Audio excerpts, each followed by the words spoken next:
Mais ça, c'est des énarques. Vraiment. De classe exceptionnelle. Et nous invitons même ce régime à oui, essayer de capitaliser sur ces relations. Retourner vers ces gens-là. C'est des monuments. Il est multidimensionnel. Hein? Oui, c'est des monuments de classe exceptionnelle. Alors, on a Tribune Quotidien qui a sa une, qui illustre sa une de deux énarques. Bien sûr. Mais pas de classe exceptionnelle. Non, simple, classe simple.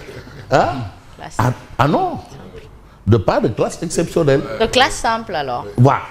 Pas comme Cheikh Béthio Thioune.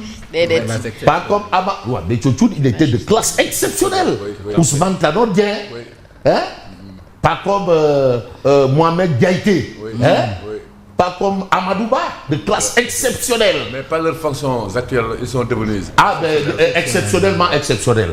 Parce que quand même, la fonction aussi vous gratifie d'eux. Bien sûr. Alors, Pape Malick Ndour démente le régime.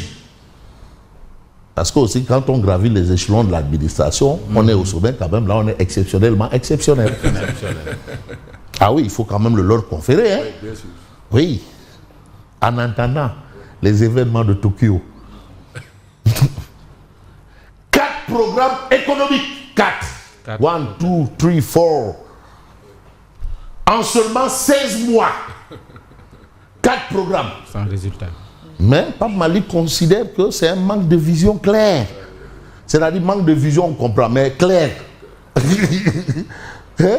Manque de vision claire. Un programme tous les 4 mois. Tous les 4 mois. Au moins un programme tous les 4 mois. Ah bon. Donc, et nous ne sommes pas encore sortis de l'auberge. Hein? Mais on ne peut pas quand même interdire aux gens de trouver des solutions. Ça veut au moins dire que, bon, ils sont soucieux de la situation économique du moment. Parce que quand même, le Sénégal est dans une impasse et c'est lié au legs. Parce que eux, ils ont hérité d'une situation au 4e sous-sol. Donc, il va falloir se démener pour trouver des solutions. Et ils sont dans cette dynamique. Mais il ne faut pas attendre d'être à table pour justement... Non, mieux vaut tard que jamais. On le sert à table. Mais de toutes les façons, ils vont peut-être adopter une stratégie où en un tour de clé, tout sera ouvert. On espère que c'est la dernière alors. Non, mais même si c'est l'avant-dernière, mais Par une opération du Saint-Esprit, quoi, comme on dit. Amen. Au nom du Père. Mais même si c'est du listikhar, bon, une gouvernance marquée selon lui par une improvisation permanente, fondée sur des slogans et des promesses creuses. Alors, c'est un pouvoir qui tâtonne, navigue et vu, oui. Condamné à l'échec. Le tâtonnement expérimental, l'ambodette. Donc voilà un peu, c'est l'avis de Pape Malick Ndour. Mais c'est un avis aussi, il ne faut pas apprendre comme du Coran. Hein? Non, oui. Ah ouais, parce qu'on est bien dans le champ politique. Il ne faudrait pas quand même considérer que tout ce qui est dit est parole d'évangile. Vérité ex cathedra. Voilà. C'est un avis. Oui. C'est un avis. Oui. Voilà. Mais on considère que le Sénégal est en train de trouver des solutions face à une crise liée à un legs. Parce que c'était le 4e étage. Oui. Voilà. Et lui rappelait que Macky Sall est passé de Yoonu Yokkute à PSE. Ah oui. Certains vous diront que le PSE c'était juste un élément. Hein. En tout cas, Mbirbago, Yenengo. Tu sais, on est dans le mois du Safar. Safar, moi, c'est une Touba. C'est une Touba, moi, Sénégal. Voilà. Voilà. Wow. Donc, tombe cette année, ah oui, attention. 2 jours après vraiment. Vraiment. Ah, c'est vrai, l'Assomption, c'est le 11 15 août. Je pense que le message du Khalif, quand même, devrait faire date. Voilà.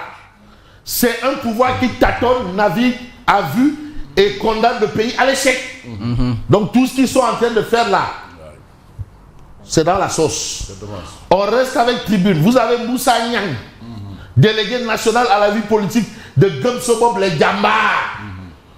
Mais lui, il parle d'un plan de redressement qui ne se décrète pas. En réalité, le plan de redressement ne se décrète pas. En conférence de presse, il s'incarne par une vision, une méthode et un courage de rupture. Ça, c'est la vie de Moussa Niang. En attendant la vie de Tchelou Magdou Aïnelo, vous avez la coalition John avec Mohamed Mustafa Diagne, Imam Ratib et Yatassaï. Détenus politiques, difficultés socio-économiques, bicéphalisme, le mot revient souvent. Mais la coalition John met en garde Bassirou Diomaye Faye. Bassirou, le président. Voilà, par rapport à ces faits-là, donc c'est au président de trouver des solutions face à la situation des détenus politiques, des difficultés socio-économiques et du bicéphalisme. Et c'est ça la situation. Et vous avez Thierno Lo, alias Thierno Zidane Lo, ancien ministre de l'Environnement. Mais Asma, je vais vous donner une information sur Thierno Lo. Oui. Les bennes tasseuses là, les autombaliques là, le bruit qu'ils vous font là. Mais là, c'est Thierno Lo qui a amené ça. C'est lui qui a demandé, il faut klaxonner que les gens sortent les ordures de leur maison. Et ils ont maintenu le klaxon. Le klaxon, ils ont maintenu l'activité. Et la question des ordures a été définitivement réglée. Voilà, c'est-à-dire les bennes tasseuses ne rentraient pas dans les quartiers. Ça ne s'arrêtait que dans des grandes artères et prendre des bacs à ordures. Les gens étaient tenus d'amener les ordures dans les bacs à ordures et les bennes venaient prendre les bacs à ordures.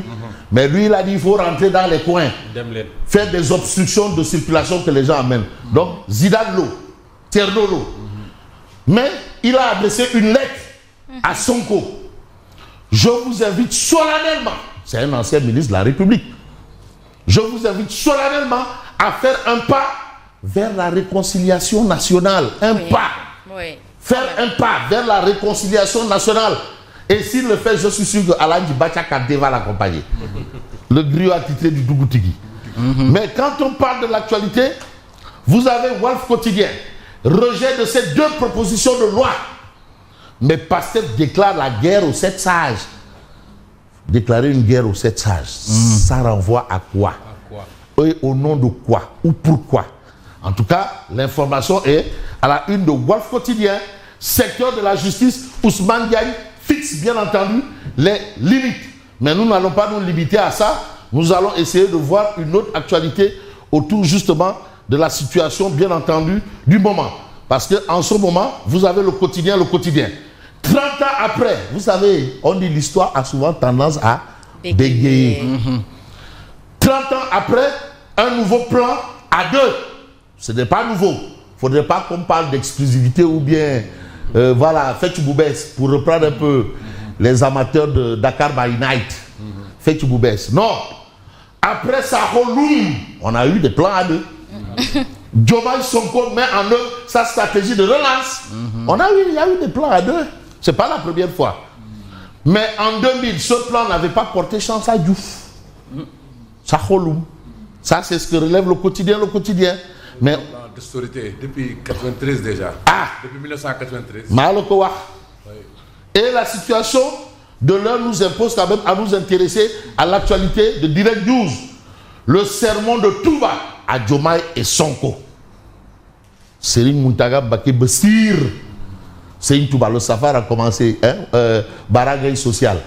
Nous a gratifié d'une entrée en la matière, mais de classe exceptionnelle. Absolument. Moi, Madame Gueye, des sauves, une bonne récupération. Madame Gueye, machallah. C'est pas lui, Barabom, des récupérations, des politiques.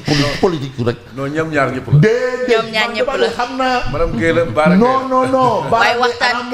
Des du talk qui salvi, des télécommande. Mais Madame Gueye, avec enfant gay et enfant adoptif gay. Madame Gueye, oui. Non, quand même, Madame Gueye avec les Cameroun tigrés. Bon, le sermon de Touba à Diomaye et Sonko. L'unité ou l'échec.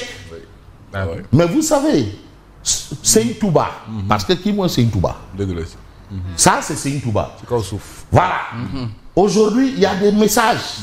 Serigne Bass Abdou Khadre a rappelé que toutes les relations, surtout au sommet de l'État, exigent des sacrifices, de la retenue et une constante recherche de l'intérêt général. Il a insisté sur le fait que l'unité fait la force et que la divergence non maîtrisée peut mener à l'échec de grandes espérances. Donc, en rappelant le choix porté sur Ousmane Sonko lors de la présidentielle en 2024, Serigne Bass Abdou Khadre a subtilement invité le président Faye à ne pas oublier le fondement de son accession, il a également exhorté le PM à faire preuve d'humilité devant la volonté divine, seul arbitre du dessein politique d'un homme. Donc il y a une manière de parler. Ça, c'est un message. Et quand c'est une Muntara parle, c'est une Touba qui parle. Akassa. Bon. Ah oui, parce que quand même, il faut bien entendre les gens. Mais celui aussi qui jette aussi le sable dans le couscous des gars, c'est Madana Khan. Avant même le lancement du plan de redressement économique et social de Sonko, Madana et compagnie de la start-up Dundu, ils jettent du sable. Pour eux, c'est pas bon. Parce qu'il y a l'histoire qui retient déjà des faits antérieurs qui n'ont pas produit grand-chose. Et ça aussi, ça va faire chou blanc. C'est ce qu'il explique bien entendu dans Source A. Mais on va peut-être nous intéresser à l'As quotidien. Rejet du règlement intérieur. Un agrégé démonte le Conseil constitutionnel. Un agrégé. Ah, vous savez, je vous dis, le droit, c'est la seule matière où tu fais un sujet. Thèse, tu as 20 sur 20. Antithèse, tu as 20 sur 20. Synthèse, tu as 20 sur 20. Et vous avez ici échange de civilité en politique. Karim et Badara Gadiaga, une alliance en gestation. Mais Badara Gadiaga, il grandit. Ça ne me surprend pas parce que quand même, qui connaît Bati Gadiaga, père de Badara Gadiaga, ses relations avec Abdoulaye Wade, père de Karim et Issa Wade, vraiment, ça ne devrait pas surprendre. De toutes les façons, moi je vous dis merci. Et en attendant Odia, qui est dans le football, il y a Tenguet ici, avec Oryx, et puis il y a autre chose, il y a Augustin qui jongle. Ça commence à ressembler à quelque chose qui va faire effet surprise, contrairement à ce que tout le monde s'attendait.